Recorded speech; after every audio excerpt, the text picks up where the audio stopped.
안녕하십니까, 박강민입니다. 앞서 전진수 대표님께서 말씀해 주셨는데 그 때가 언제인가 굉장히 중요한 것 같은데요. 그 때를 한번 맞춰보도록 하겠습니다. 망원경을 가져왔는데요.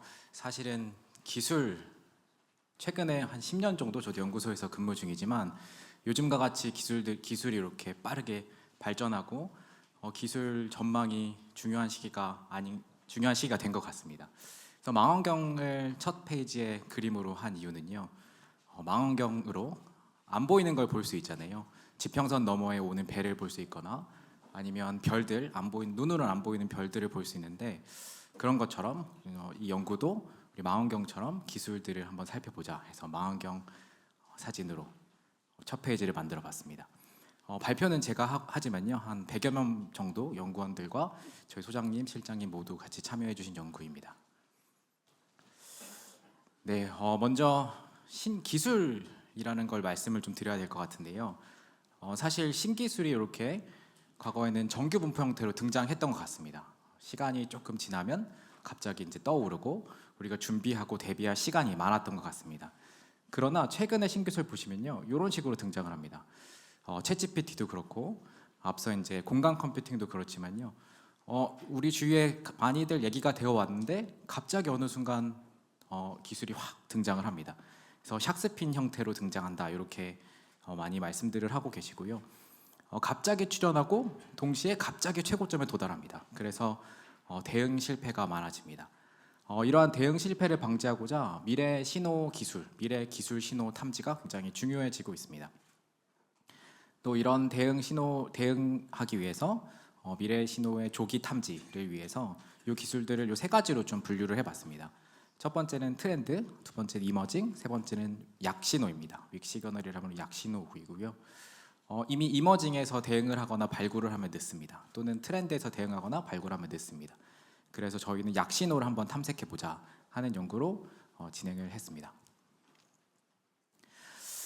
그렇다면 두 번째 질문이 나올 수 있는데요. 미래는 무엇인가의 질문이 좀 있을 수 있습니다. 시간이 이렇게 흐르면요, 미래는 불확실성이 높아집니다. 시간이 가면 갈수록 불확실성이 높아지고, 또 한편으로는 정보의 양은 떨어집니다. 그래서 굉장히 먼 미래를 예측하는 건 굉장히 어렵게 됩니다. 한편으로는 가까운 미래를 예측하는 건 불확실성이 낮고 정보량이 많기 때문에 조금 예측하기가 쉽습니다. 그래서 미래를 우리가 볼 때 미래도 좀 나눠서 생각을 해보자 해서 미래를 우리가 세 단계로 나눌 수 있습니다. 가까운 미래, 중기 미래, 장기 미래, 이렇게 나눌 수 있는데요. 밑에서 보시다시피 이제 가까운 미래는 폭이 짧습니다. 짧은 폭은 우리가 예측이 가능한 부분이고, 이 예측 확률을 가지고 이렇게 먼 미래는 좀 긴 미래로 보고 예측을 해야 된다. 이렇게 해서 미래는 이렇게 세 가지로 구분을 할 수 있습니다. 이런 미래 신호를 이렇게 이렇게 단계별로 예측하는 것은 많은 연구들에서 진행이 되고 있고요. 미래학이라는 분야가 있는데, 미래학 분야에서는 이걸 호라이즌 1, 2, 3 이렇게 부르고, 호라이즌 3로 갈수록 기간이 조금 길어집니다. 네, 그럼 본격적으로 이제 기술 탐지 범위와 방법론 말씀드리도록 하겠습니다. 세 가지로 말씀을 드릴 텐데요. 첫 번째는 개념 기술, 두 번째는 구성 기술, 그리고 이 개념 기술과 구성 기술 분석을 통해서 하는 국가별 미래 신호 대응 분석, 이 세 가지로 말씀드려 보도록 하겠습니다. 이제 첫 번째로는 기술입니다. 우리가 앞서 많은 분들이 말씀해주고 계시지만 기술을 어떻게 말을 해야 되냐? 그러면 문제 해결을 위한 지식과 노하우, 스킬, 절차, 도구, 방법, 여러 가지인데요. 여기서 강조드리고 싶은 건 기술이라는 건 뭔가 위계적인 네트워크다, 이렇게 말씀을 드리고 싶습니다. 기술을 위계적인 네트워크로 보면 왼쪽 사진 보시는 것처럼 여러 가지 기술들을 분류를 할 수 있는데요. 개념 기술, 핵심 기술, 주변 기술, 요소 기술, 응용 기술, 기반 기술, 다양한 말로 분류를 하고 있습니다. 이걸 계위로 좀 나눠보면요, 가장 위에 있는 걸 개념 기술이라 부를 수 있고, 그 개념 기술을 만들기 위해 필요한 기술을 구성 기술이라고 볼 수 있겠습니다. 그래서 앞으로 말씀드릴 개념 기술과 구성 기술의 정의를 말씀을 드려봤습니다. 네, 그럼 개념 기술을 어떻게 분석했는지부터 말씀을 드리도록 하겠습니다. 미래 전망 연구 굉장히 많은 기관들에서 하고 있고요. 그래서 여러 기관들의 보고서들을 모아서 여기 보고서들의 텍스트 분석, 주제어 분석을 해서 델파이와 AHP 전문가 분들께 델파이와 AHP 설문조사를 진행했습니다. 총 3회 진행했고요. 이 연구가 작년에 이어서 올해도 같이 이어지는 연구라 2024년 연구에서 2024년 연구 개념 기술에서 탈락된 후보들 또 신규로 들어갈 후보들 따로 여쭤봤습니다. 이제 구성 기술 분석이 이제 데이터로 분석하는 겁니다. 구성 기술이라 하면 앞서 말씀드린 이 개념 기술을 구성하는 일부의 기술들인데요. 보시면 2007년부터 2024년까지 아카이브 논문 259만 건을 분석을 했습니다. 그래서 아카이브 논문은 최근에 소프트웨어, AI, 메타버스 관련된 다양한 논문들이 올라오는 사이트고요. 굉장히 유명한 논문들이 여기에 먼저 올라오고 있습니다. 이후에 이 아카이브 논문에 분석되는 기술들을 특허 코드와 매칭을 시킵니다. 매칭을 시키고 매칭된 기술을 가지고 기술을 클러스터로 만듭니다. 이 클러스터를 만들면 이렇게 왼쪽 보시면 클러스터가 분석이 되는데요. 이 클러스터의 지속도, 그 다음에 활성도, 성장 속도, 성숙도 같은 것을 구분으로 해서 이 구성 기술이 얼마나 뜨고 지는지를 분석을 할 수 있습니다. 클러스터에 속한 논문의 제목과 초록을 가지고 LLM을 통해서 이제 클러스터에 이름을 줬습니다. 그리고 이름 진 후에 이 이름들이 정말로 실제하는지 존재하는지 전문가분들께 다시 한번 확인을 거쳤습니다. 이렇게 개념 기술, 구성 기술 분석의 방법론을 말씀을 드렸습니다. 이 개념 기술과 구성 기술을 가지고 최종적으로 할 것은 떠오르는 기술들이 무엇인가, 망원경으로 볼 기술들이 무엇인가를 보는 거고요. 그 다음에는 국가별 미래 신호 대응 분석을 하는 것입니다. 이것도 빅데이터와 LLM 분석인데요. 국가별 R&D 과제, 미국, 중국, 유럽, 한국 4개 국가의 국가별 R&D 과제 3,600만 건을 모두 수집을 해서 이 기술들 우리 앞서 보여드린 개념 기술과 구성 기술과 매칭을 해서 각 국가별로 어느 정도 이 개념과 구성 기술을 개발하고 있는지를 살펴보는 것입니다. 여기서도 이제 바트를 활용해서 LLM의 일종인 바트를 활용해서 소프트웨어, AI, 메타버스 관련 R&D 국가 데이터를 요약하고 이것을 개념 기술과 매칭해서 분석하게 됐습니다. 네, 여기까지 이제 분석 방법론을 말씀드렸고요. 이제 본론을 빨리 말씀드리도록 하겠습니다. 요거는 작년도 저희 2024년에 예측한 미래 예측입니다. 작년 데이터고요. 일단 저희가 요 그림은 스프릿 다트라고 부르고 있습니다. 세 개의 개념을 가지고 설명을 드리고 있는데요. 첫 번째는 이제 트렌드, 이머징, 약신호 세 가지입니다. 트렌드는 노란색으로 이제 보이고 있고 이머징 신호는 이제 초록색으로 나타내고 있습니다. 그다음에 약신호, 위크 시그널이라고 부르는 신호들은 이제 빨간색으로 나타내고 있습니다. 이게 이제 등장할 시점도 나타내고 있는데요. 이제 보시면 작년도라 2026년에 파란색 보시면 그 안에 들어가 있는 것들이 이제 곧 등장할 것들, 그리고 미래에 멀어지면 2030년, 2036년에서 텀이 길어지면서 요쯤에 등장을 하겠다라고 예측을 하는 겁니다. 또 원의 크기도 있는데요. 각각의 원의 크기가 커지면 커질수록 영향도가 더 크다 이렇게 예측을 하고 있습니다. 작년도인데요. 작년도에 보시다시피 이제 제너러티브 AI가 가장 가운데 트렌드로 지금 곧 등장한다 이렇게 이제 등장했다라고 트렌드로 예측을 하고 있고요. 이 외에도 방금 앞서 발표드린 스페이셜 컴퓨팅도 중간에 트렌드로 들어가 있고 노코드, 로코드 이런 것들이 들어가 있습니다. 여기서 이제 올해 연구 결과를 말씀을 드릴 건데요. 올해 연구 결과는 작년도 다트에서 몇 가지가 제외되게 되었습니다. 네, 제외되는 기술은 이렇게고요. 대표적으로 노코드, 로코드, 플랫폼 엔지니어링, 슈퍼앱 이런 것들이 트렌드로서는 제외가 되었습니다. 챗GPT가 코딩을 하고 코파일럿이 코딩을 잘하면서 아마 노코드, 로코드가 조금 트렌드로서는 쉽지 않았나라는 생각이 듭니다. 제가 앞서 발표를 들으면서 저희 스페셜 컴퓨팅이 빠졌을까봐 굉장히 조마조마했는데요. 안 빠졌습니다. 이렇게 잘 있고요. 나머지 이제 슈퍼앱 같은 경우도 챗GPT가 이제 앱이 아니라 GPT 안에서 뭔가 구동을 하면서 슈퍼앱도 빠지지 않았나 이렇게 예측을 해보고 있습니다. 작년도에 저희가 약신호로 예측했던 프리딕티브 모델이나 마이아바타 같은 경우에는 빠졌으나 올해 이제 신규로 들어가는 기술들에 약간 비슷한 기술들이 존재합니다. 작년도 이제 스프릿 다트에서요 몇 가지 이제 기술의 크기와 영향력이 약간 변한 것들이 있는데요. 요 네 가지입니다. 네, 액티비티 비전은 이제 위크 시그널에서 아예 트렌드로 변했습니다. 아마 앞서 발표드린 이제 스페이셜 컴퓨팅 비전 프로 때문에 이제 액티비티 비전이 트렌드로 변하고 이제 가까이 들어왔다. 우리 일상에 들어오기 얼마 남지 않았다. 이렇게 예측이 되는 것 같고요. 이외에 메타버스 비전이나 리얼타임 머신러닝, 오토매틱 날리지 디스커버리도 조금 더 우리 다트 안으로 들어와서 조금 가까운 미래에 트렌드가 될 것이다. 가까운 미래에 우리 삶을 바꿀 것이다라고 예측이 되는 것 같습니다. 빠지는 기술들이 있으니까요. 들어가는 기술들도 있어야 되는데요. 들어가는 기술들은 이렇게입니다. 앞서 이제 가트너에서도 예측했다시피 AI 에이전트가 이제 트렌드로서 들어가게 되고요. 보시면 AI 트리즘이라고 이제 신뢰성 같은 분야도 새로운 기술들로 유망 기술들로 들어가게 되었습니다. 이외에 이제 브레인 머신 컴퓨터 인터페이스, 퀀텀 인포메이션 이네이블링 테크놀로지, 멘탈 AI가 이 신기술의 위크 시그널 분야로 들어가게 되었습니다. 시기들도 조금씩 다른데요. 앞서 이제 AI 에이전트가 이제 트렌드로서 지금 올해 예측이 됐지만 바로 이제 최근 앞서 우리 2027년까지 우리 삶에 많은 영향을 미칠 기술들로 예측이 되고 있습니다.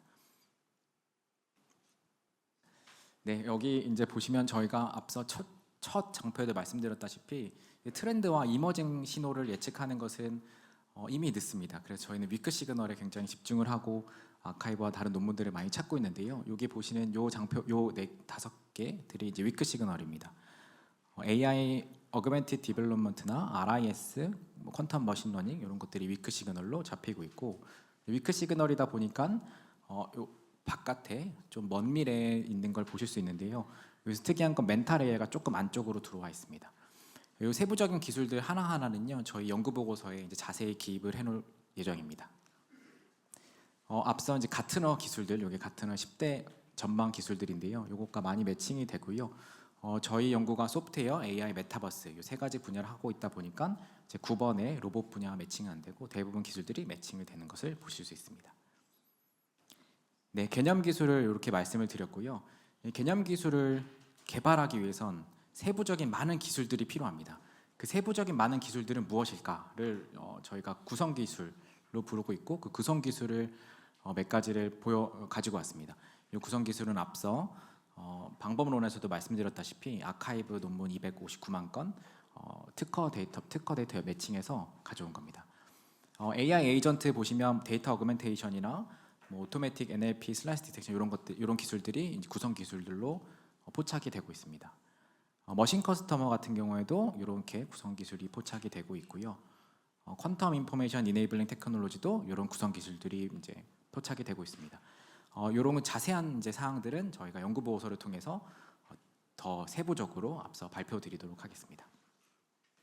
네, 국가별 미래 신호 대응 분석에 대해서 말씀드리겠습니다. 이렇게 이제 구성 기술과 개념 기술 말씀드렸고, 이 구성 기술과 개념 기술들이 어떤 기술들로 이제 이루어졌고 빠질 기술과 들어올 기술들을 말씀을 드렸고요. 이렇게만 말씀드리면 조금 밋밋할 것 같아서 국가별로 이 구성 기술과 개념 기술들을 어떻게 개발하고 있는지에 대해서 조사를 해봤습니다. 앞서 이제 말씀드렸다시피 이제 국가별로 R&D 데이터들이 있습니다. 많은 R&D 데이터들이 있는데요. 그 R&D 데이터를 LLM을 이용해서 요약하고 분석해서 3,600만 건 정도의 데이터를 요약하고 분석해서 이제 소프트웨어 AI 메타버스 분야에 저희 개념 기술과 매칭을 시킨 겁니다.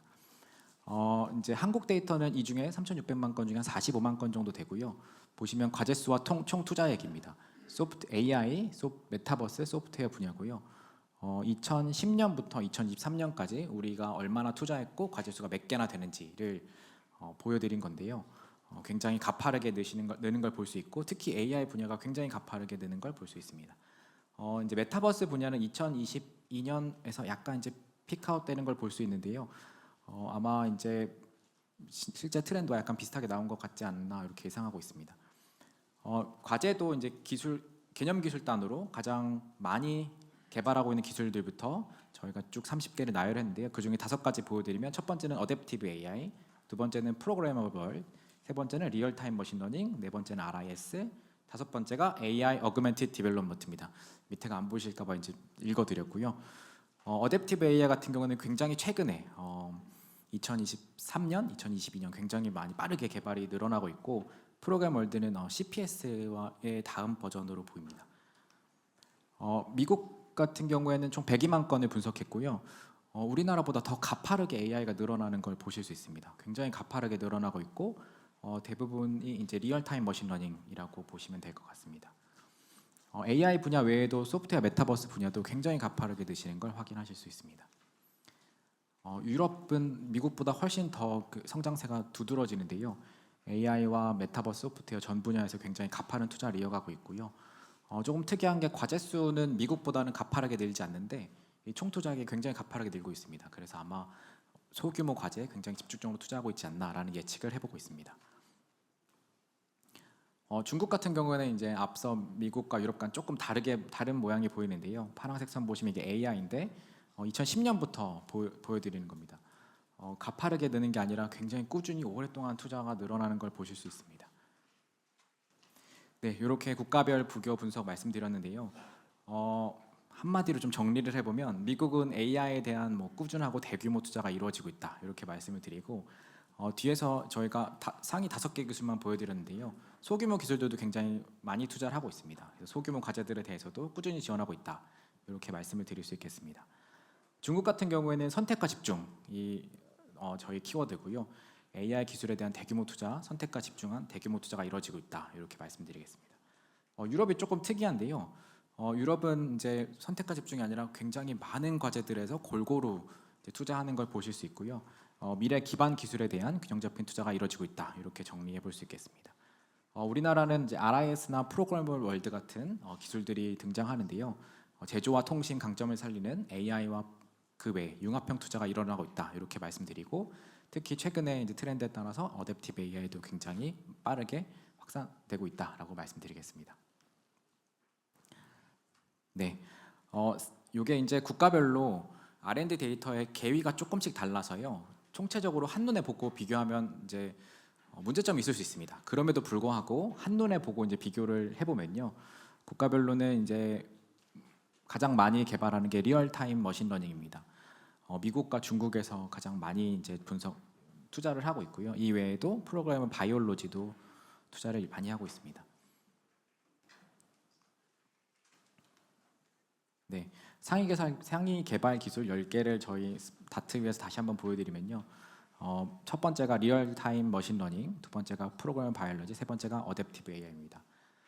이런 식으로 이제 저희가 모든 국가별로 요 스프릿 다트 위에서 개념 기술들이 어떻게 진행되고 있는지를 연구 보고서를 통해서 추후에 또 다시 한번 공개할 예정입니다.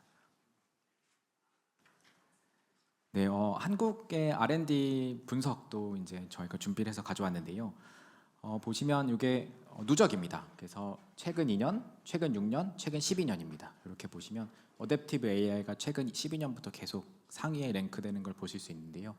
이건 최근 12년까지 가도 상위에 랭크된 이유가 뭐냐? 그러면 최근 2년이 너무 많기 때문입니다. 최근 2년이 굉장히 많아서 최근 12년에 다도 어댑티브 AI가 상위로 랭크되고 있습니다. 구체적인 수치는 저희가 연구 보고서에서 다시 한번 밝혀드릴 예정입니다. 좀 특이한 것은 AI 어그멘티드 디벨롭먼트가 이제 상위로 점점점 올라오고 있고요. 개발자의 생산성 향상으로 이제 제조 산업 분야 등 여러 산업 분야의 디지털 전환의 가속화를 지원하는 것이 아니냐라는 추측을 해볼 수 있겠습니다.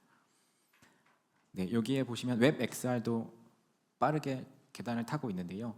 K 컨텐츠와 결합 가능성이 있어서 웹 XR도 굉장히 많은 투자를 하고 있지 않은가라고 분석이 됐습니다. 미국은 리얼타임 머신러닝입니다. 중국도 뒤에 보여드리겠지만 중국 기술도 리얼타임 머신러닝에 굉장히 많은 투자를 하고 있고요. 그래서 중국과 함께 리얼타임 머신러닝에 대규모 투자를 진행하고 있고 기술 주도권 확보하는 데 노력하고 있다. 이렇게 설명드리겠습니다. 미국은 특이한 게요. 최근 12년부터 최근 2년까지 변하지가 않습니다. 그래서 계속 요 세 가지에 많은 투자를 이어오고 있다라고 말씀드리겠습니다. 또 한 가지 특이한 걸 말씀드리면 이제 6년부터 최근 2년까지 보시면 딥페이크 디텍션이 굉장히 빠르게 올라왔습니다. 유럽 같은 경우에는 또 프로그래머블 월드가 이제 상위에 랭크가 되고 있고요. 우리나라 같은 경우에도 이제 2위가 프로그래머 월드입니다. 유럽에서 프로그래머 바이올로지도 굉장히 상위권에 랭크되고 있는 걸 보실 수 있고요. 바이오 산업과 연계를 통한 혁신을 추가하고 있다 이렇게 이제 말씀드리겠습니다. 중국은 앞서 말씀드린 바와 같이 리얼타임 머신러닝이 상위에 랭크되고 있고 이어서 딥페이크 디텍션도 미국과 함께 상위로 계속 계단을 타고 올라오는 것을 보실 수 있겠습니다.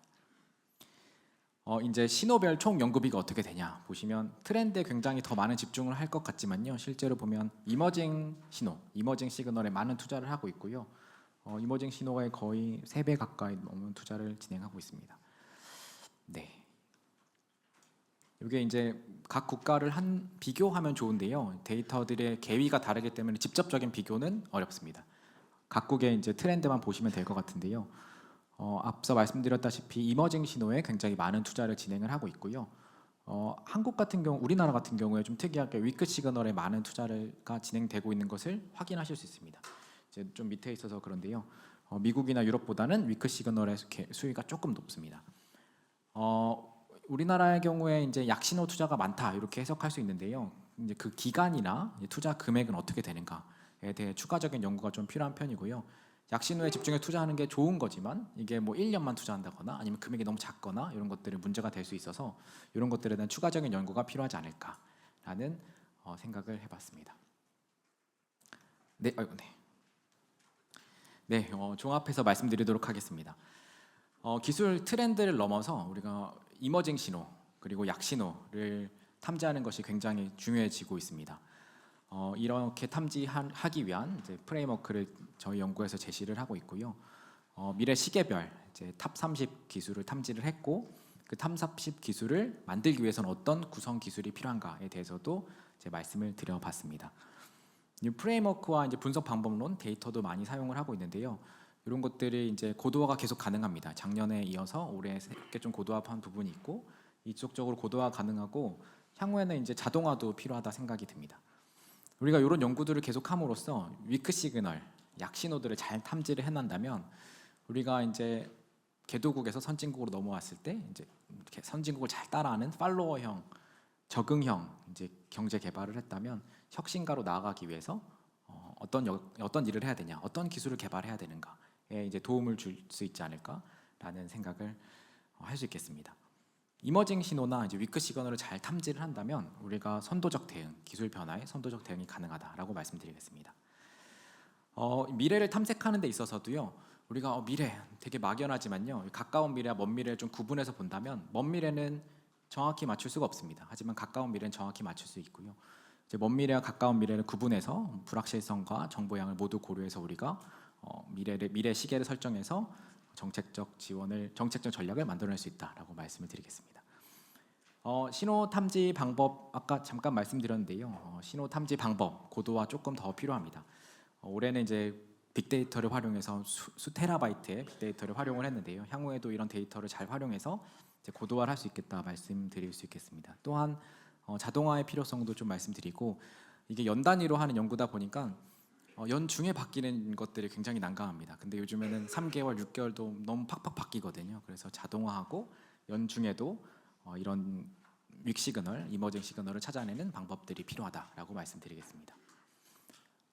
두 가지 내용들이 너무 방대해서요. 두 가지 이제 시사점을 딱 뽑아서 기억해가고 가시면 좋을 것 같습니다. 작년도에는 저희가 3가지를 뽑았거든요. 작년도 스프리의 시사점, 미래 탐지의 시사점은 증강사회로 이행, 디지털 공감각, 퀀텀의 시간 이렇게 3가지를 뽑았는데요. 올해는 저희가 여러 전문가 분들과 연구를 해본 결과 이렇게 2가지를 뽑아왔습니다.